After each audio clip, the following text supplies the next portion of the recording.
ओमा तरफ बासंद कौन करा संजय बल को संजय बल जो पार्टी एथर ये करा होउची जे से अनुबंधित होती से पार्टी को कौन सी जीवे ना तार कारण है संजय बल अपमानजनक शब्द एवं छी छी भली शब्द प्रयोग कर गोटे गणमाध्यम जो पॉडकास्ट से कहते नाट्यकार निर्देशक मान को छी छी छी छी करिसेंती एवं प्रथम थर से गोटे से भली कही एवं तापर से भूल मागिथिले किंतु एथर से कहते जे गोईठा मारिक विष्णु करदेले कौन हो ये जो जिनस गुड़ाक निश्चित भाव में ओमार सदस्य मानू व्यथित करिछि दुखित करिछि एवं अपमानित मध्य करिछि तेणु से ओमार सबु सब सदस्य माने एवं सर्वसम्मति क्रमे यही निष्पत्ति निगला जे संजय बल जो पार्टी अनुबंधित होती बा अन्य को पार्टी अनुबंधित हेबे आमे सेटिकी कौनसी राइटर डायरेक्टर संगीत निर्देशक नृत्य निर्देशक गीतिकार जीवु ना सर पूर्व थोड़े एमती कही पुणी भूल मागिले हाँ तो एबे आउ थे पुणी कहले आपण कहूँ ताले कौन माने कौन मानसिकता ता माने से जो भूल मागिथिले से भूल मागेटा भूल मागिबा भलिया नथिला बारंबार एमती कहबार कौन उद्देश्य कौन सर उद्देश्य तांको पचारले जना पड़िबो कौन तांकर भीतर उद्देश्य अछि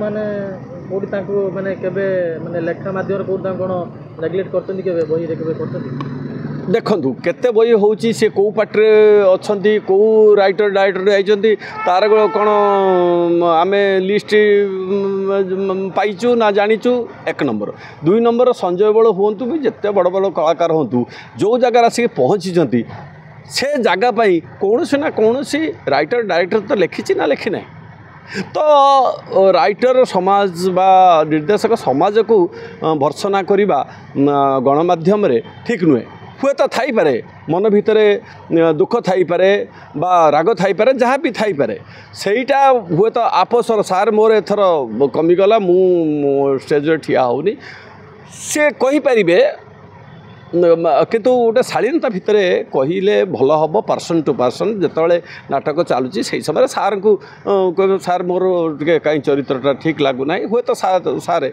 किंतु बड़ कथा हूँ एथर तो आम नियम ये कराई कौन से आर्टिस्ट देखिक बही लिखा जाऊना कहानी कहानी बाटर जीव ओडिशार दर्शक यात्रारू भल कहानी देखिए जेणु जनक उपरे जे नाटक लिखा एमती नुह जनक कथारे नाटक लिखा ता नुह जनक कथारे के राइटर डायरेक्टर जीव ता भी नुह आज्ञा आप संजय बल को टार्गेट कले ना ना टार्गेट आम कहीं टार्गेट कर पसंद कले आप किंतु सेपटे मालिक जब आपको यात्रा मालिक भी हईराण हम ना कहीं आप बही लिखिले हूँ तो यात्रा पार्टी काम करते आप संजय बल को पसंद कर पार्टी की जाऊना ना ना ना पार्टी को तो आम जीवनु आम आमर कहवा कथा कौन अच्छे आमर मालिक को आम से कथा जन देखु देखु हाँ कथा मालिक डिसीजन जनइबे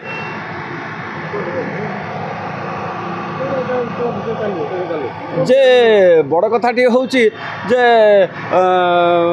मालिक को आम देदेलु जदि आमको से गुरु बोली न मानवे आम केमी जाए शिक्षा देव से तो आमको गुरु बोली मानु ना ताले आमको आप कहीं गुरु बोली ने से तेणु सी जदि कौन पदक्षेप नौ आम अपेक्षा करूँ देखा कौन हो हाँ लिखाई ना ना आपण मैंने कौन कह से कथा पुणी आसला जे आप कौन संजय बल जाऊँ से कौन अन्य कर देखु आम सब पुराणा राइटर डायरेक्टर आम प्राय तो बेसी करूना जो नुआ पीढ़ी आस बेसी करमर ईर्षा हो अरे आम कौन कोड़ी खाई मंदी पोचु ना कौन आम ही करूँ ना किसी नुआ लोक आसवे आम एथर निष्पत्ति नहीं नुआ राइटर नुआ डायरेक्टर आम प्रोत्साहन देव राजनंदिनी बही लिखाई लिखी लिखे लेखा चलती कास्टिंग अलग किए रहा ना ना कास्ट शुणु गोटे बही नायकटे नायिका विलान ना रही तेणु से जो भिलियनटी करते संजय बल से भिलियन जदि संजय बल न था जो खलनायक जे बुक होते से करेंगे समाधान आम हाथ में आउ कि आम हाथ किसी ना बर्तमान मालिक से कौन कि भाव समाधान कर ଦେଖ ପରବର୍ତ୍ତୀ ପର୍ଯ୍ୟାୟରେ କ'ଣ ହେଉଛି ଦେଖାଯାଉ। ସଞ୍ଜୟ ଭୋଳ ଯେତେବେଳେ ଏଇ ମନ୍ତବ୍ୟଟି ଦେଲେ ତାପରେ ଆପଣମାନେ ତାଙ୍କୁ ପର୍ସନାଲି ପଚାରିଥିଲେ କି କିଛି ନୋଟିସ୍ ଜାରି କରିଥିଲେ କି? ଏବେ ତ ସଞ୍ଜୟ ଭୋଳ ଫୋନ୍ କରିଥିଲେ ଜଷ୍ଟ ଆପଣଙ୍କ ଆଗରୁ 3 ଥର, ତେଣୁ ସିଏ କିଛି କହିବେନି, ସିଏ ଆହୁରି ଅଲଗା କଥା କହିଲେ ଯେ ତାଙ୍କର କ୍ଷୋଭ ଯେଉଁ ଅଛି କ୍ଷୋଭଟାକୁ ସେ କଣ୍ଟ୍ରୋଲ କରିପାରୁନାହାନ୍ତି, ସେ ତାଙ୍କ କ୍ଷୋଭଟାକୁ ଆହୁରି ଦ୍ୱିଗୁଣିତ କରିକି କହୁଛନ୍ତି। ତେଣୁ ମୁଁ ମାନେ ଆଉ ମନେ କଲି ନାହିଁ କଥାବାର୍ତ୍ତା କରିବାକୁ। ଦୟା ବାବୁ କିଛି ଦିନ ପୂର୍ବରୁ ଗୋଟେ ମନ୍ତବ୍ୟ ଦେଇଥିଲେ, ହଁ ସେଥିପାଇଁ ସିଏ ମଧ୍ୟ ଭୁଲ ମାଗିଛନ୍ତି। ଆପଣମାନେ ବୟକଟ୍ କରିଥିଲେ, ହଁ ସଞ୍ଜୟ ଭୋଳକୁ ବୟକଟ୍ କରିଥିଲେ? ନା ସଞ୍ଜୟ ଭୋଳକୁ ତାଙ୍କୁ ବୟକଟ୍ କଥା ଶୁଣନ୍ତୁ, ଦୟା କଥା ଯେଉଁ ହେଇଥିଲା, ଦୟା ଭୁଲ ମାଗିଥିଲା, ଯେଉଁଭଳି ଭାବରେ ଭୁଲ ମାଗିଥିଲା ସେଇଟା ଆକ୍ସେପ୍ଟେବଲ୍ ନୁହେଁ। ଯେ ସାର୍ ମାନେ ସୋସିଆଲ୍ ମିଡ଼ିଆରେ କହିଥିଲେ, ମୁଁ ବି ସୋସିଆଲ୍ ମିଡ଼ିଆରେ କହିଦେଉଛି, ମୁଁ ତ ସୋସିଆଲ୍ ମିଡ଼ିଆରେ ଖରାପ କରିକି କହିଥିଲି। ତ ଯେଉଁଭଳି ଭାବରେ କରାଯାଇଥିଲା ତାକୁ ଗ୍ରହଣ କରା ହେଇନାହିଁ। ଆପଣ ପରବର୍ତ୍ତୀ ସମୟରେ ଦେଖନ୍ତୁ ଆମର ସେ ନିଷ୍ପତ୍ତି। ଯେଉଁ ମାଷ୍ଟରମାନେ ଅଛନ୍ତି କିମ୍ବା ରାଇଟର ଅଛନ୍ତି ସେମାନେ ଟିକେ ଦବଦବା ନିଜର ଦେଖିବା ପାଇଁ ଚାହୁଁଛନ୍ତି। ନା ଦବଦବା ଏଠି ଦବଦବା କିଏ କାହାର ଦେଖେଇବ, କାହିଁକି ଦେଖେଇବ? କାରଣ ମାଷ୍ଟରମାନେ ଯେତେବେଳେ ଯାଆନ୍ତି, ଆପଣମାନେ ଯଦି ରିହର୍ସାଲ୍ ଦେଖିଥିବେ, ସିଏ ଏତେ ମାନସିକ ଦୁଶ୍ଚିନ୍ତାରେ ଥାଆନ୍ତି, ସେ କ୍ୟାରେକ୍ଟରଙ୍କ ଭିତରେ ଥାଆନ୍ତି, ସେ କ୍ୟାରେକ୍ଟରଙ୍କ ଭିତରେ ସେ ମାନେ ଦ୍ୱନ୍ଦ୍ୱ ହେଉଥାନ୍ତି। ତାଙ୍କୁ କେତେବେଳେ ସମୟ ଅଛି ଯେ କାହା ସହିତ କ'ଣ କରିବାକୁ, ଯେ ମୁଁ ଏଇ ହିରୋଟାକୁ ଦେଲି, ସେ ହିରୋଟାକୁ ନେଇକି କେଉଁ ବାଟେ ଯିବି, କ'ଣ କଲି, ବେଳା ଲେଖିଛି, ନା ଇଏ ତ ଆଉ ଟିକେ ଭଲ କରୁଛି, ତାକୁ ଆଉ କ'ଣ ଖରାପ ଦେବି, ସେ ଟେନସନ୍ରେ ଥାଆନ୍ତି, ସିଏ ନଥାନ୍ତି ଏଥିରେ। ଦବଦବା କ'ଣ ଦେଖେଇବେ, କେତେବେଳେ ସମୟ କାହିଁ କାହାକୁ ଦବଦବା ଦେଖେଇବ, କିଏ କାହାକୁ ଦେଖେଇବ? ଡିସିସନ୍ ଦ୍ୱାରା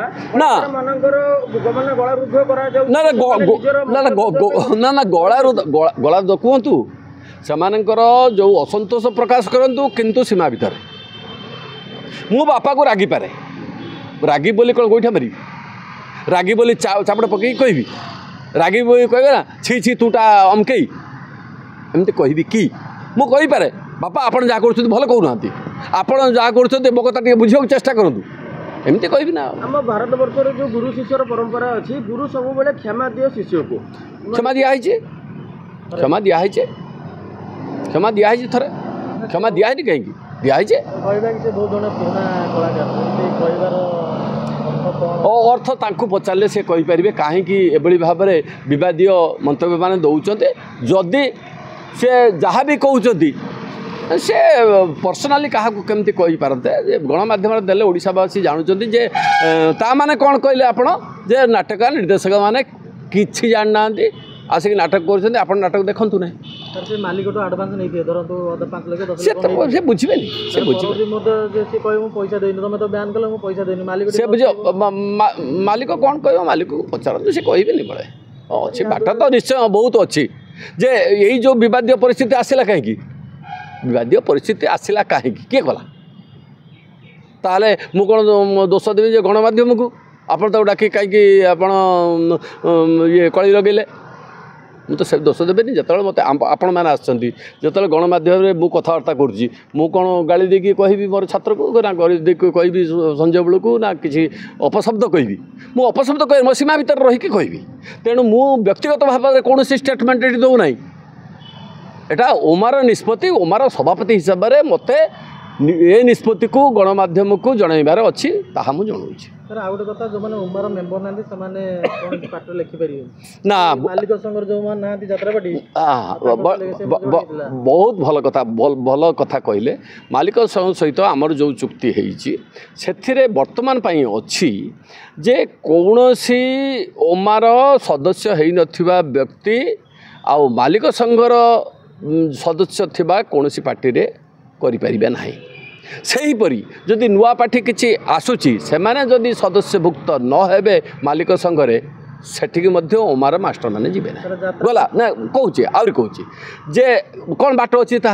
ତାହେଲେ ଯେଉଁ ନୂଆ ପାର୍ଟି ସବୁ ଆସିବ ସେମାନେ ମାଲିକ ସଂଘର ସଦସ୍ୟଭୁକ୍ତ ହେଇ ଆସିବେ। ଯେମିତି ଆମର ଫିଲ୍ମରେ ସିଣ୍ଡିକେଟ୍ ଅଛି, ସେଭଳିଆ ମାଲିକ ସଂଘର ସେମାନେ ଯୋଗ ଦେବେ, ତାପରେ ଆମେ ଇଏ କରିବୁ।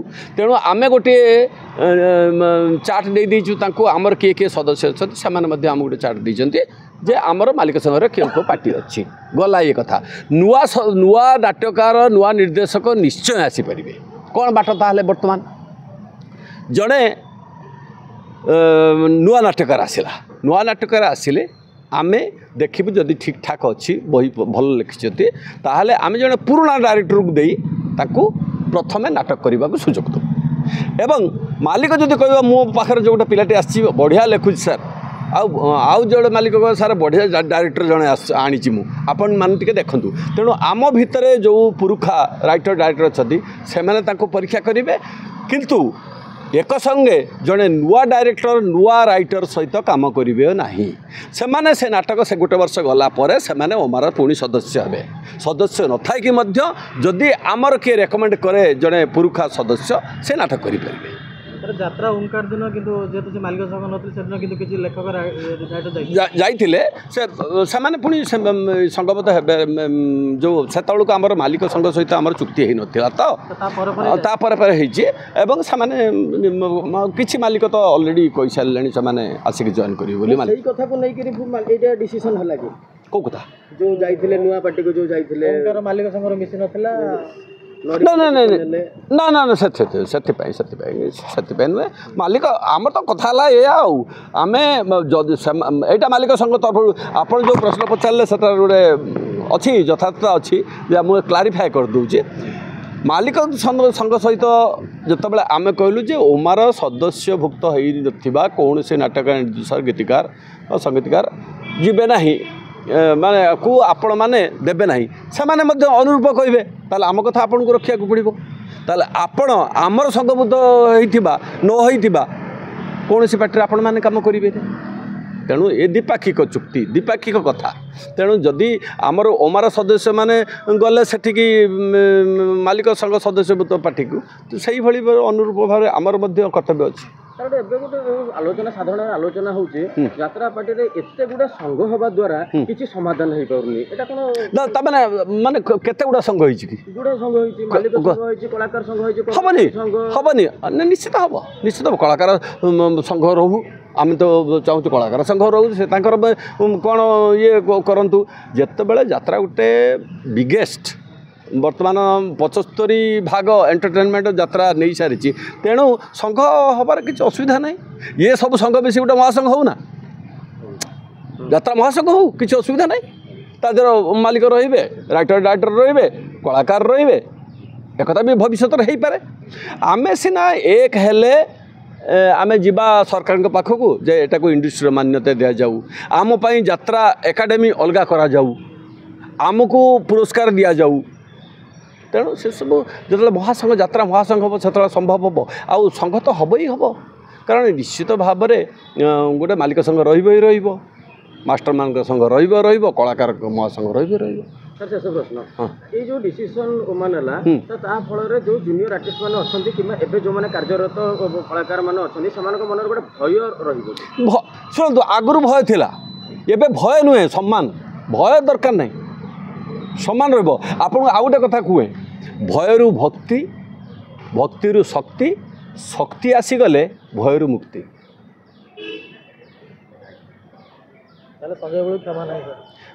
ସେ କଥା କହିହେବ ନାହିଁ କିଛି ବର୍ତ୍ତମାନ ଯାହା ବଳବତ୍ତର ଅଛି ତାହା ହିଁ କହିବା।